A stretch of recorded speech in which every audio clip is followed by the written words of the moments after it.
ये कहानी एक ऐसे लड़के की है जिसको अपने टीचर से प्यार हो जाता है और हम देखेंगे कि वो अपनी टीचर को पाने के लिए किस हद तक चला जाता है। तो कहानी की शुरुआत में हम लाना नाम के एक टीचर को देखते हैं जो एक शादीशुदा औरत थी और उसकी रूमी नाम की एक बेटी थी। लाना जिस स्कूल में पढ़ाती थी वहां बेनी नाम का एक हैंडसम लड़का पढ़ता था जो काफी शरारती था। लाना जब भी क्लास में पढ़ाने आती थी तब बेनी सिर्फ उसे ही देखता रहता था, मानो जैसे कि वो उससे प्यार करने लगा हो, जिसे देखकर लाना भी उसकी तरफ आकर्षित हो जाती है और उसे समझ में नहीं आता कि वो बेनी के साथ कैसे डील करे, क्योंकि वो सिर्फ उसका एक स्टूडेंट था। और कभी कभी तो बेनी लाना के इतना करीब आ जाता था कि लाना को खुद पर कंट्रोल करना बहुत मुश्किल हो जाता था। इसलिए लाना उसके अट्रैक्शन से बचने के लिए उससे जितना हो सके उतना दूर रहने की कोशिश करती थी। फिर एक दिन लाना अपने क्लास के सभी बच्चों को टेस्ट पेपर बांटती है और उनको इंस्ट्रक्शन देने के बाद उन सभी को पेपर लिखने के लिए कहती है, पर तभी वो देखती है कि बेनी अपने पेपर में कुछ भी नहीं लिख रहा है और उसकी तरफ ही देखे जा रहा है। तब लाना उसको इग्नोर करने लगती है। फिर क्लास के बाद वो अपनी बेटी रूमी को स्कूल से लेने जाती है। तब रूमी अपनी माँ को बताती है कि स्कूल बहुत बोरिंग था, जिसे सुनकर लाना हंसने लगती है।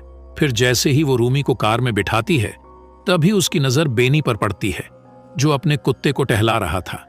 वो थोड़ी देर बेनी को देखने के बाद वहां से जाने लगती है। फिर अगले दिन लाना का एक स्टूडेंट क्लास में प्रेजेंटेशन दे रहा था, जिस दौरान क्लास की दो लड़कियां फोन चलाते हुए हंस रही थीं। तब लाना ने उनको वार्न करते हुए फोन को अपने बैग में रखने के लिए कहती है, लेकिन वो दोनों नहीं सुनती। तो लाना उनसे उनका फोन मांग लेती है और कहती है कि क्लास के बाद उन्हें उनका फोन लौट आएगी, जिस पर एक लड़की लाना को फोन देते हुए उसको चुड़ैल कहती है, जिसे सुनकर बाकी स्टूडेंट्स हंसने लगते हैं। तब लाना उससे कहती है कि मैं स्कूल अथॉरिटी से तुम्हारी कंप्लेन करूंगी।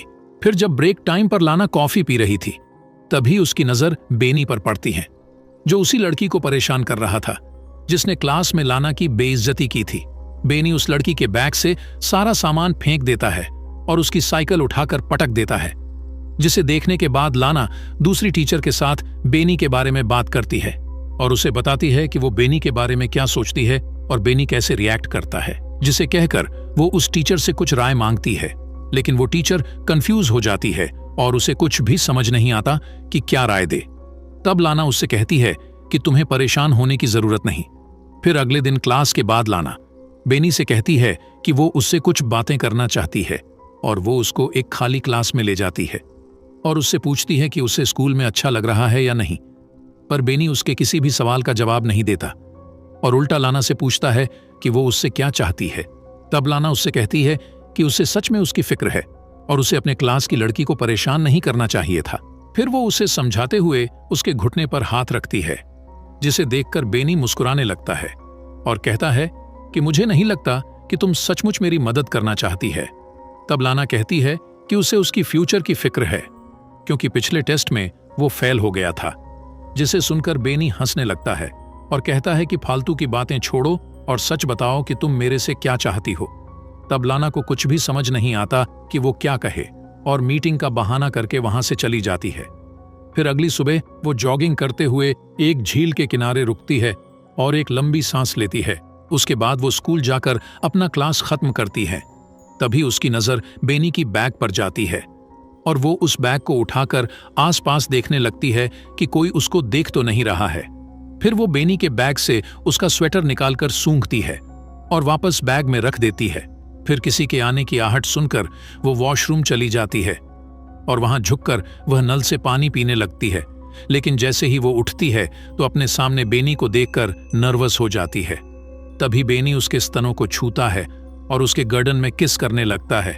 तब वो भी उसकी बाहों में खो जाती है, पर तुरंत ही होश में आकर उसको रोक देती है और कहती है कि दोबारा उन दोनों के बीच ऐसा नहीं होना चाहिए और उसको धमकी देती है कि वो इसके लिए उसको स्कूल से निकलवा भी सकती है। फिर जैसे ही वो वहां से जाने लगती है तभी बेनी चिल्लाकर कहता है कि वो ये सब करना चाहती है, जिस पर लाना कहती है कि वो अपने किसी भी स्टूडेंट से प्यार नहीं कर सकती।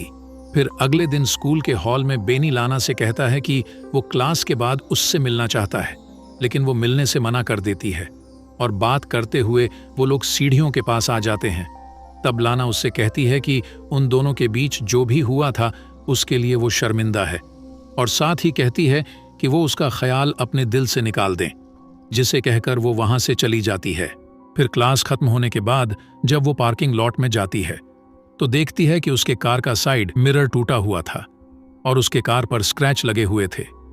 फिर वो कार में बैठकर अपनी बेटी को लाने के लिए उसके स्कूल जाती है और अपनी बेटी को लेकर घर जाने लगती है।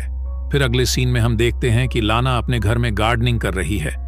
तभी उसका पति उससे पूछता है कि उसके कार में स्क्रैच कैसे लगा, जिस पर वो कहती है कि वो एक लैंप पोस्ट में टकरा गई थी। तब उसका पति कहता है कि लैंप पोस्ट से इस तरह के स्क्रैच कैसे हो सकते हैं। तो वो कहती है कि कभी कभी ऐसा होता है।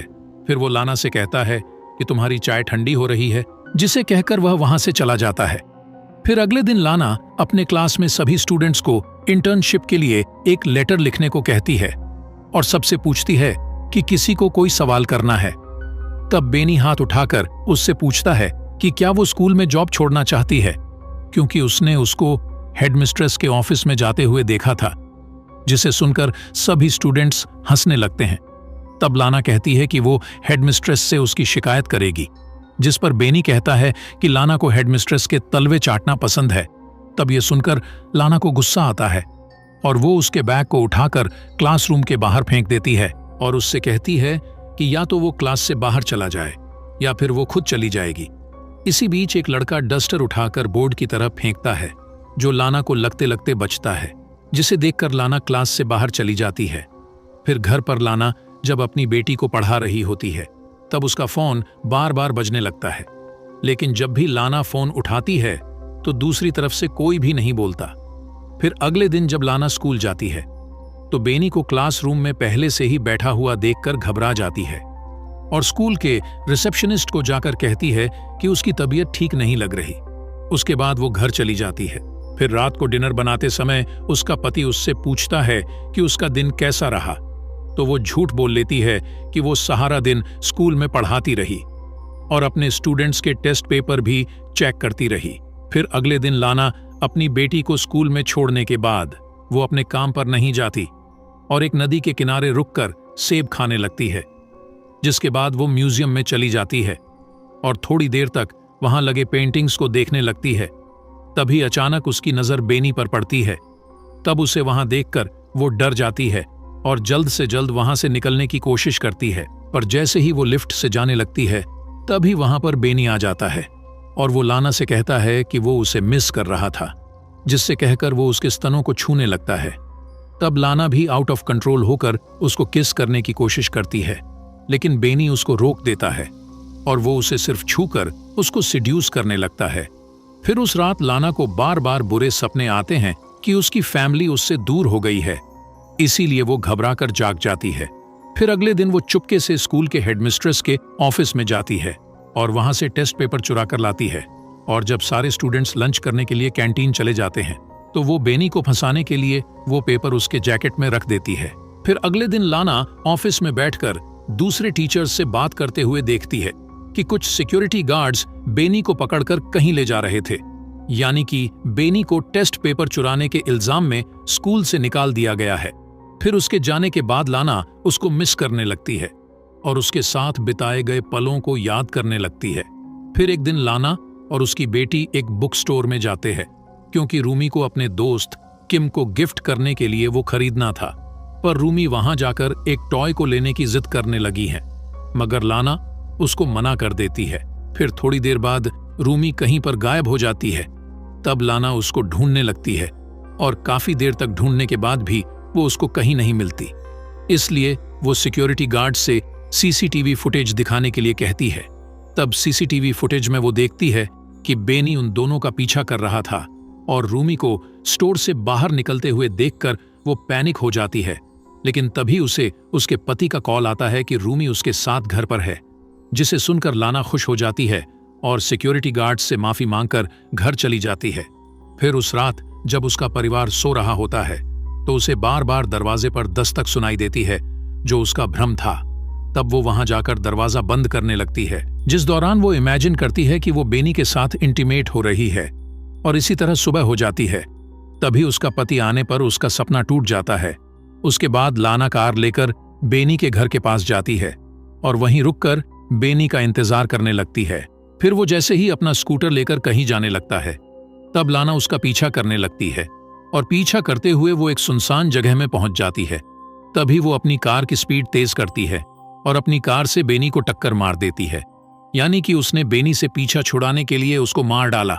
और इसी के साथ ये मूवी यहीं पर खत्म हो जाती है।